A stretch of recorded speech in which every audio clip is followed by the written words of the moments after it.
actually am here from Michigan as well. I'm living in Midland, Michigan right now. So I moved from San Diego just recently when I joined the HASS team, and going back to my hometown.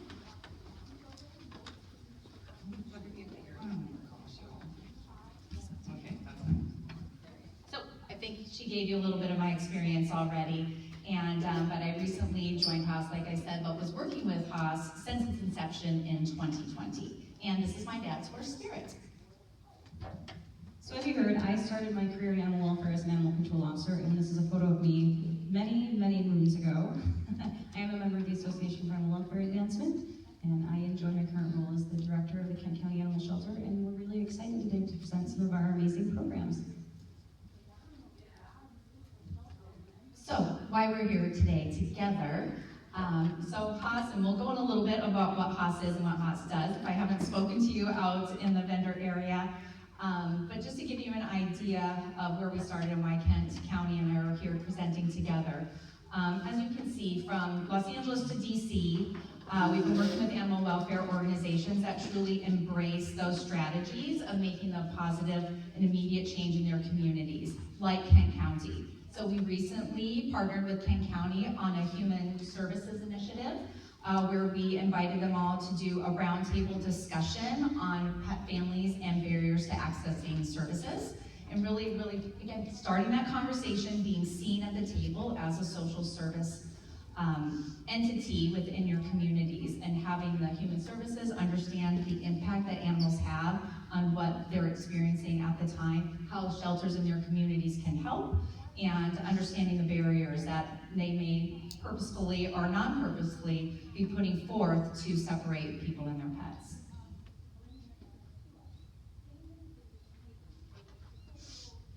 So who is HASS?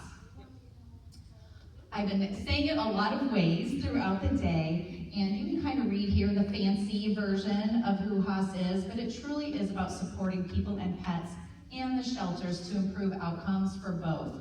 Our project really encourages collaboration and between animal welfare organizations and community-based services. And back in 2020 is when we really got started, right? When we all had a little bit more time to talk and come together and collaborate and network. So throughout these last 5 years, HASS has been working with shelters like yours across the country to develop resources and tools to help you implement community-based programming that really is centered around keeping people and pets together. So here our mission, our hope, is to really revolutionize the animal welfare industry, to embrace that community-centric model. And we're going to talk about what does community-centric mean in the world of field services today. But it is about providing both private and municipal county shelters with equitable access to DIV and data resources, education and implementation tools. And I think I've forgotten to talk about the research that is on our website as well, and within our library of resources. A lot around the human-animal bond, a lot of like why the actions people are taking when they're bringing animals in, adoption statistics, working with those other national animal welfare organizations to publish data-driven programming and purposes behind the reasons why we kind of develop what we develop. And that's all there for you for free to access. And to become a partner of ours is free. You just go onto our website and sign up, and just being a partner really says, you know what, we're also dedicated to community service type programming, and we want to work more, we want to network more for those that are doing the work, and we want HASS to be a support system for us, and bringing, again, keeping people and pets together. So our core pathways, I feel like I've spoken to y'all about this today, throughout the day, but really we focus on pet support services, lost pet reunification, supported self-rehoming, and intake to placement. Really it's like looking at the role of the facility, how does this pertain to public safety and field services, how can we support remotely, what does case management look like for shelters, what is a foster-centric model, community partnerships, and integrating that volunteer work. It's truly weaves throughout the website and through all of those tools and resources for you to have access to. So, let's see if we can work on this Slido. This is the first time I've ever done this, so I apologize if it doesn't go well. There we go. Nope, bend inward. I practiced, I promise. And it worked at one point. All right, we're not gonna do it. Bummer. So, what is your role and what department oversees your programs? And I think you could probably speak to this a little bit better. Yeah, so I'm the department director, and I oversee pretty much all of our programs in hand with all of our human services. The most amazing thing about HASS that we partnered with them is when we open up the conversation about pets and animals, and if there are human services that are turning away animals, are they turning away the humans at the same time? So how many of you in here are from a municipal animal shelter? Okay, how many of you are animal control officers, field service workers? Okay, how many of you are with nonprofit humane organizations? So pretty good mix in the group out here.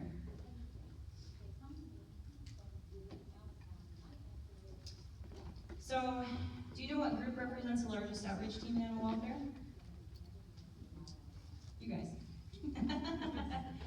They're commonly asked to address community report issues, and they see the problem at the point of origin.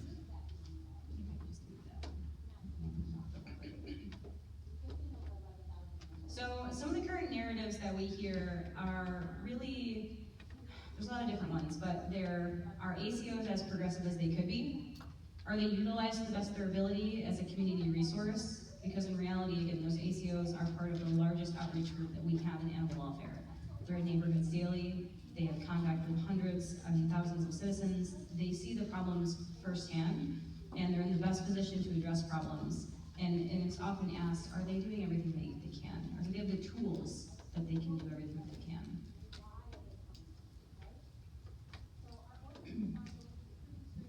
So HASS worked recently with NACA, National Animal Control Association, to develop some of the resources that we're going to be talking about here today. But we all realize that field service officers play a crucial role in pet support services, lost pet reunification, supported self-rehoming, and intake to placement. From that initial intake to placement, we're going to give you some examples today. We realize that you are typically the first point of contact out in the community. So how can we provide you with those resources to support people and pets?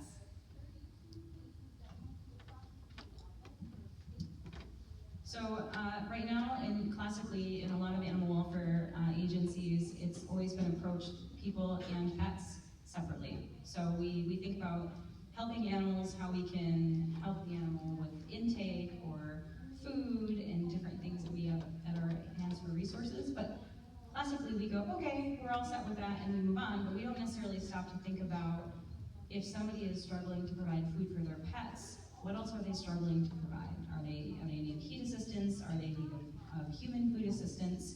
And really going from, we're just gonna take care of these animals and fix that problem, to combining and doing a holistic approach and really trying to work with them to solve what is more of a bigger problem for them. And I might breeze through these few slides. It doesn't make them less important, but I really want to make sure we have time for discussion as we go through some of the scenarios. I know we're probably going to maybe briefly talk about barriers as well. So, but it really is this holistic approach. Again, if people are struggling, their pets are struggling as well. If a pet is struggling to receive medical care, that person might also be struggling to receive medical care. So asking for help is hard, so our conversations really will help get to the root of the issue. So imagine a world, right, where you are viewing the person through the eyes of their pet when you are coming to them and talking to them about their struggles, or what you are maybe seeing with the animal, and really better understanding what's happening with the person, so then you can support them both together. I guess really when we're talking about this too, who here knows who to go to if you're seeing a human issue that you might want to direct? Do you have those resources available to you? Do you know I know the DD shelter, I know the homeless outreach shelter, I know maybe somebody in the health field that can be supportive. Those are really great resources for you all to have at your fingertips within your community. So if you're seeing the animal struggling and the person is struggling as well, you can point them in the right direction. Like a good example might be, I took a phone call once for our safety net foster, and it was somebody who just found themselves unhoused for the first time ever, but her first phone call was to figure out what to do with her pet. And so I was able to handle that, but then I was also able to direct her to those resources that I was familiar with. And she was so grateful for that, that she didn't have to get off the phone with me. She was new to San Diego, of all places, to become unhoused. It's a very expensive, city, as you can imagine. And so then her next step, right, was hanging up the phone with me and getting on the phone and taking care of herself. So I'm going to read these, and you may or may not find it shocking. Animal welfare sometimes has a cruelty to people problem. So these were comments that were cited in various shelter social media platforms. I told them never to get another dog again because they are people.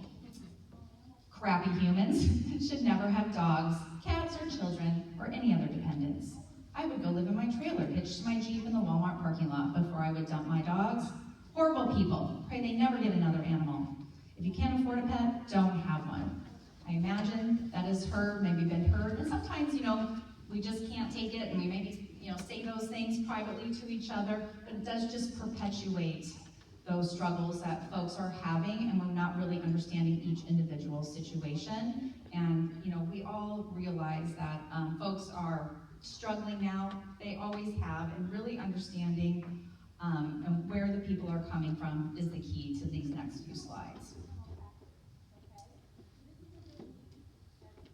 So Maddie's Fund, this is an old, I think 2018 didn't sound like that long ago, but still really impactful information. Lack of access to veterinary care is a complex societal problem with multiple causes. So it's really, if pets aren't receiving adequate veterinary care because the costs are beyond the family's ability to pay. So you may see those neglect cases out there, not necessarily purposeful neglect. It's really maybe about the opportunity to find those resources, and whether it be the resources aren't even available or that resources are unattainable.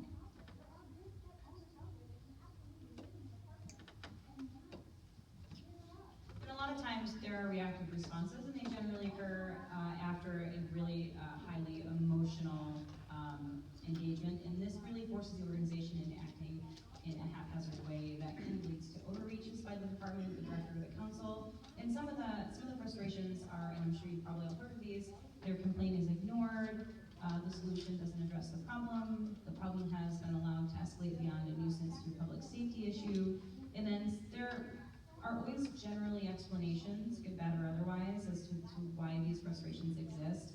And it could be, it was just lost in the batch of calls. Everybody's human, sometimes things get shuffled around, or there's just not enough of you, right? Sometimes there's just not enough people in the field to do a good, adequate job. Maybe because the agency hasn't created a service to address the problem. Maybe that's something that is not within the resources or available. And then perhaps there are no programs like TNR, coordination with code and APS to address the problem. So there really can be a lot of reasons that frustrations arise.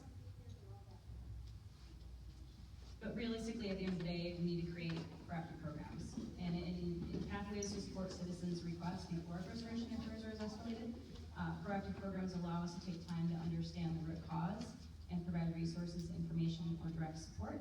And really also supporting that with any kind of data, any kind of best practice. I spoke earlier this morning about our community cat programming that we recently started a couple of years ago, and all of the hurdles that we had to go through with our community to get them to understand that community cat programming is good for cats as a species, and it is best practice. It's not some harebrained idea that Kent County Animal Shelter just made up one day.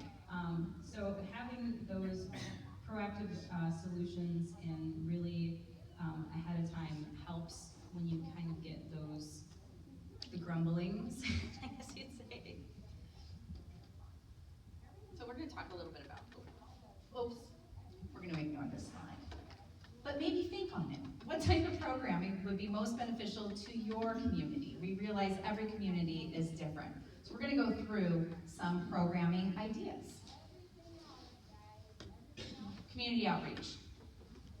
Very simple. That means a lot of things, right? But it really is being seen in your community. And I'm talking about field services, ACOs. How can you be seen in the community as a support system for your community members? So it could look a lot of ways, right? Info booths, school outreach,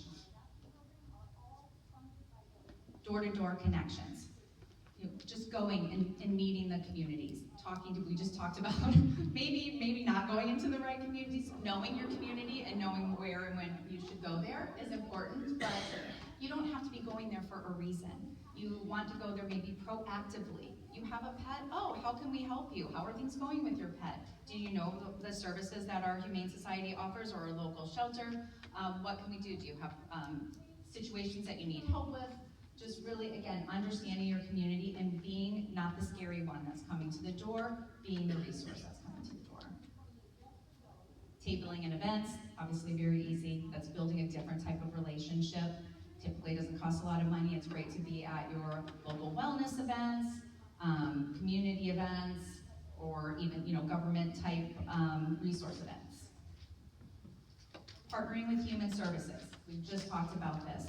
Veterinary clinics, pet-focused businesses to create referrals, and getting them on board with understanding the work that you do, and helps them share information and vice versa, right? You're creating that collaboration within your community, and they are then speaking highly of you and the work that you do, which also then, it's just a domino effect in your community.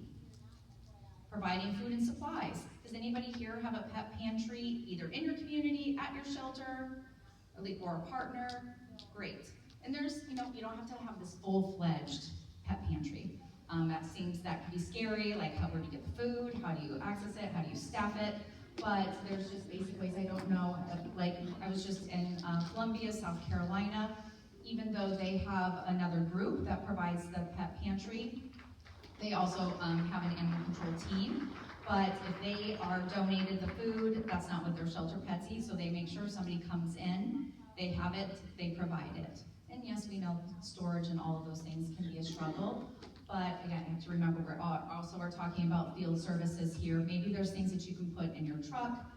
You can have things available and resources available for you. If people are donating them to you, you can just repurpose them and take them out into the community if your shelter pets don't need them. I know some shelters run based on donations, so again, it depends on your situation. So lots of programs. Light basic fence repair. Has any ACO here helped? Fix fences? Nice. I kind of got bogged down, like we need this SOP and all of these supplies and this big budget, and I just got weighed down. I'm like, oh my God, we can't do a fence repair. I got invited and it was about 20, 30 feet long and it was all dilapidated. I'm like, okay, maybe we can't tackle that, but what can we do? It's wires, wire cutters. Does your team do any fence repairing? They do some. They do some. Our animal control officers are a division of our sheriff's department, so they have a little more resources available to them than we do Again, this is a collaboration, right? If you work separately from your shelter, working together to see what makes sense for your community. Microchip scanning in the field. Has anybody returned in the field? They all have microchips, scanners, they scan them. Again, other ways are having partners have that and just sending them to partners like fire departments, etc. Returning the field, an obvious thing. Stop the animals from coming in when not needed. Spay and neuter transport, something to think about. If you have programs, we all realize sometimes the programs at the shelter aren't available to those that are out in the community. It might be distance, it might just be lack of transport, it might be lack of appropriate timing based on your hours and such. Maybe an officer can transport, and providing that service and going a bit above and beyond. I realize, and we'll talk barriers, this timing might be a struggle, but every situation is different, but just to really think about each individual family that you're supporting and serving and how to support them and help them be happy and healthy, and also limit the number of animals that are coming to your shelter. So maybe issuing notices in lieu of citations, providing resources, really understanding where you have wiggle room there. It's really about supporting the community, understanding their situation versus just, throwing out a citation and moving on to the next case. So we're gonna now go into some scenarios. Hopefully in the middle, you might have some discussion that you'd like to talk about. And so we'll go through each kind of pathway that I talked about and then open it up a little bit for discussion. And some of these are scenarios scenarios that really organizations of any size can find solutions for, but it might look a little different depending on how big your organization is, the kind of resources that you have. The shelter that I used to work for as an animal control officer was very small, and there was only 2 of us, so we had very limited resources. But some of the complaints we tend to hear are neighbor files a noise complaint, and when the officer investigates, they find that there are puppies in the backyard, and the owner explains, because we've all heard it all, it was an accidental litter. So what can we do even with some limited resources? If we don't have resources we can provide there, if we don't have a vet on staff that can do spay-neuter, can we provide information for rehoming the puppies? We know that they're going to need homes. Can we assist them in that so we're doing it in a good, appropriate way? Can we refer them to a free or low-cost spay-neuter service? These things generally are conversation-based. They don't cost a lot of money. And even if you're a smaller shelter, these are things that can be good solutions to a typical accidental litter scenario. I keep hitting the wrong one. I'm sorry. Okay, here we go. We talk about field services and pet support. So we all take calls to surrender pets due to lack of funds for reoccurring or regular medical care, and obviously we know that cost has increased significantly in the veterinary field. So field services can partner with your local vet clinics to host pet wellness events. I would encourage every animal welfare organization, whether you have a vet on staff or not, to really build those partnerships with your regular community veterinarians. They can be a real amazing resource for a lot of different things. To not even just provide those services, but also in the event that your veterinarian is out and you need surgery done, MOUs are really great, but really having the connection with your veterinary clinics is a great solution to a lot of these pet support scenarios. Ooh, this one's, yeah. The family's car, when the car broke down and they're struggling to get pet food until it's fixed, and they live in the sticks. Like, they don't really have a way to get food, and a lot of situations like this end in surrender, right? I can't pay for my pet food, my car is kind of in bad shape, so oftentimes that conversation tends to lead towards we need to surrender our pet. How can we help prevent that? One of the solutions that works really well is if the field officer has the ability to drop off some pet food and ask if they need additional supplies. If your animal control officers are part of your shelter, at the end of the day, that will save your shelter money. And it will hopefully divert an intake, so you're not having to take that animal into your care. And more importantly, it can stay with its family where it belongs. And then also provide them that information to those human-focused services as well. Okay, so I'm thinking this is time to share, if anyone is comfortable. Do you have other examples of what you all do in your community? I'm gonna play hostess. Anybody? Examples that maybe we didn't show on how to support with pet support services. Microchipping. So do you do the microchipping in the field? Yes. Oh wow. Let's talk about that. I'll be right here. So you're an officer? Michigan City, we do microchip on site. Do you, and so now this is like I tried to do this in San Diego. Shh, don't tell anybody from San Diego, and I wasn't able to get it done. So how do you do that with one officer? We just make it work, really. Just try to schedule time, usually it's towards the end of our shift when we're tending to the animals, and you just have to make it work.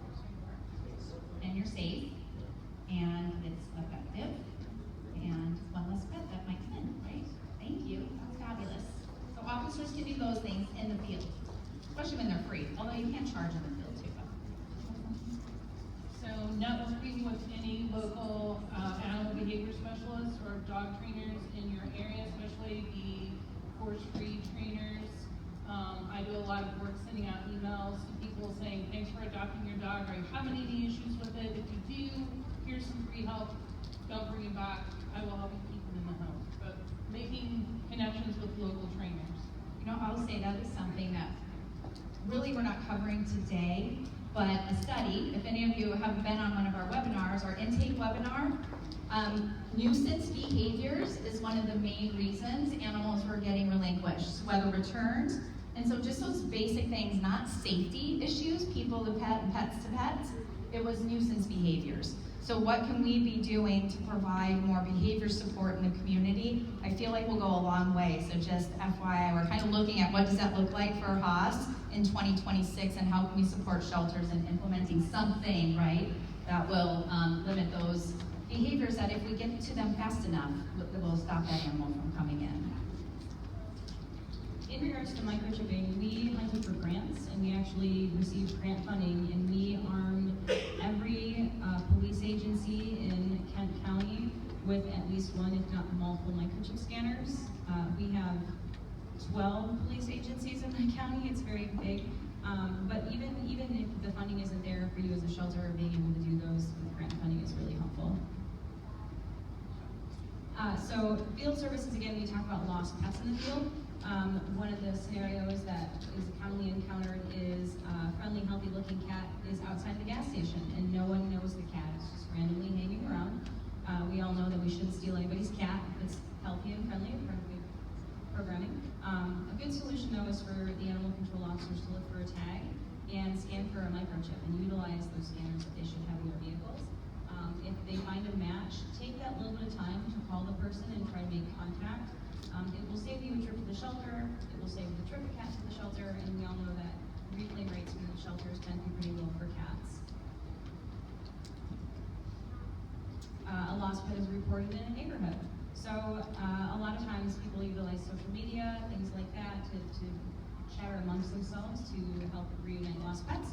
But what we can do is we can bring the ACOs on that, and they can also be an asset and utilize social media platforms. If they have a department-issued phone, there's a way that they can do that.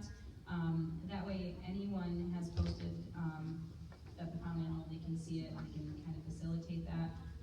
Our animal control officers are not allowed at this time to have social media on their phone. We're working at that, so there are some barriers that the ACOs will probably run into really in a lot of different communities.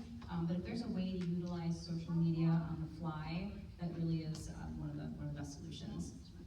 I want to add to this a little bit because we struggled with Nextdoor. So if you're not like a city or a government entity, this may have changed in the last year, but I'm not sure. So you can't create a Nextdoor profile, right, as a nonprofit organization. But Ring Neighbors, is anybody using Ring Neighbors? I highly recommend looking into Ring Neighbors. So many people have the Ring cameras, and even if you don't have a Ring camera, so Ring Neighbors is a bit like Nextdoor, but you can work with Ring Neighbors and create a jurisdiction map, and so then your officers can go and report, and it just goes out. So picked up, beagle, mix, male, heading to the shelter, and you blast it out, and it just goes to the area that you were just, what's the word? Thank you, patrolling.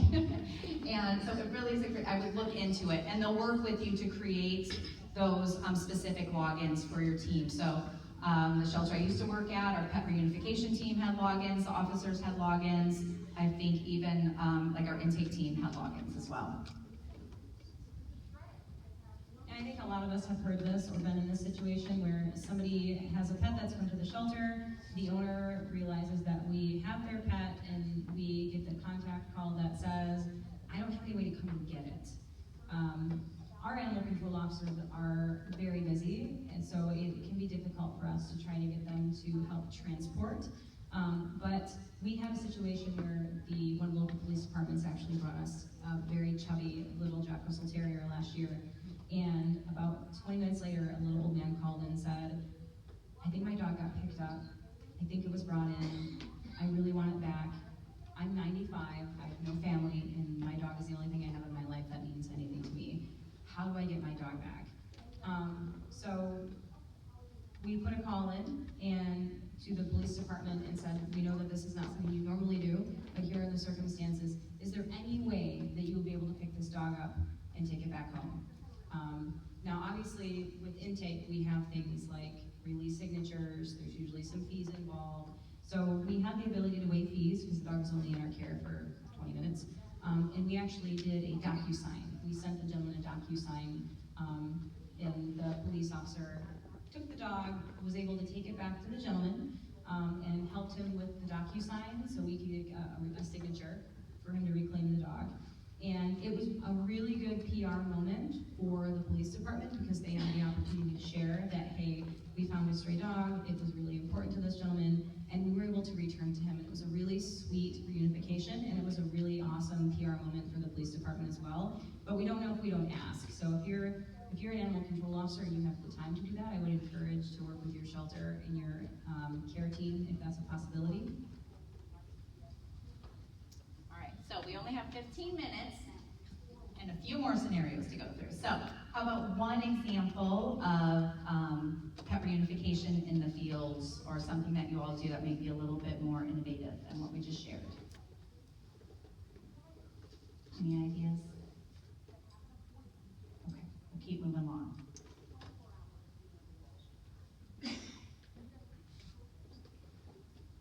So rehoming scenario. So a community member took in a pet after a family member passed away, but they cannot keep the pet long term and they're looking to surrender. I know we all receive these calls on a fairly regular basis. So at that point, really, the animal control officers can offer options for rehoming. The pick it up and take it to the shelter really should never be the first choice.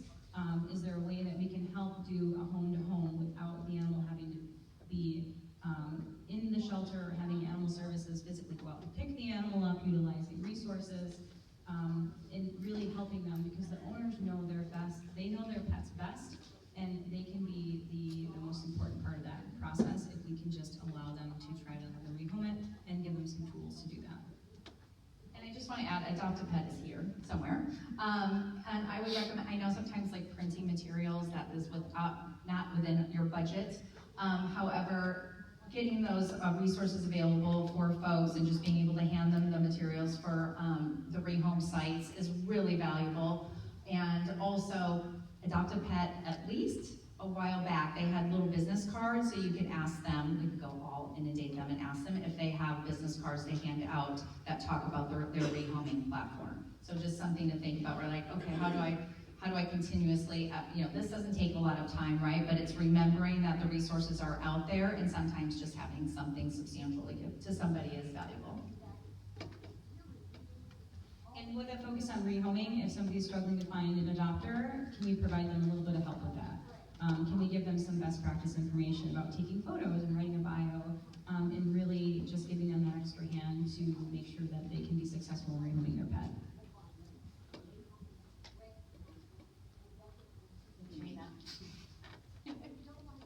No, thanks.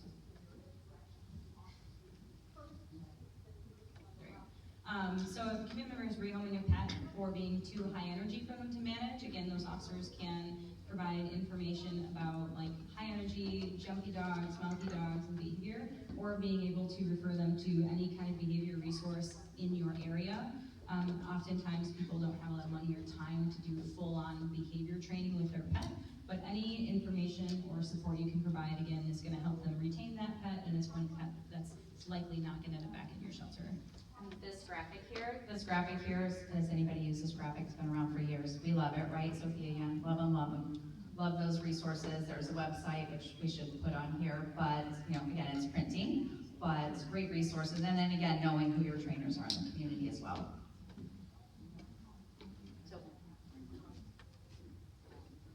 All right, so an officer picks up a stray pet. No owner was able to be located and found, and notices were left on doors. The pet is taken to the shelter without any known history. So upon pickup or before intake, one thing that's really helpful is the officer can fill out a pet assessment with basic identifying information. Once the animal gets into our shelter setting, we all know that sometimes things go downhill quickly, right? The animal in the field is maybe a little nervous, but doing okay. But once they get into that shelter with the energy, the people, the smells, we don't necessarily know exactly what their behaviors were like prior. Now they're really stressed, so getting as much information from the ACOs before they come to the building is really helpful. Intake and placement, this is my favorite one. So an officer picks up a surrendered pet. The initial surrender request does not indicate any medical or behavioral history. Upon pickup, the officer collects pet information such as behavior and medical from the pet owner. When it comes to, for the animal control officers in the room that don't work in shelters, when it comes to placement of a pet, any information that you can get from the owner is gold. Anytime we have to try to place a pet, any information is going to help us make sure that we make a positive placement for the animal and that it's going to be permanent, or as permanent as we can hope it would be. Request to surrender a German Shepherd has come in. The owner states the dog has twice daily diabetes meds and can no longer help. So this is a tough one, but prior to pickup, the animal control officer can connect with shelter staff to inquire about breed-specific rescues. We know that managing diabetes in most shelters is really not a thing. Most people don't have the ability to do that. And then trying to rehome a dog with that can be very difficult. But if the shelter is able to connect with a local rescue and they have space, whether it's breed-specific, that's an opportunity where we might provide a better outcome for that pet.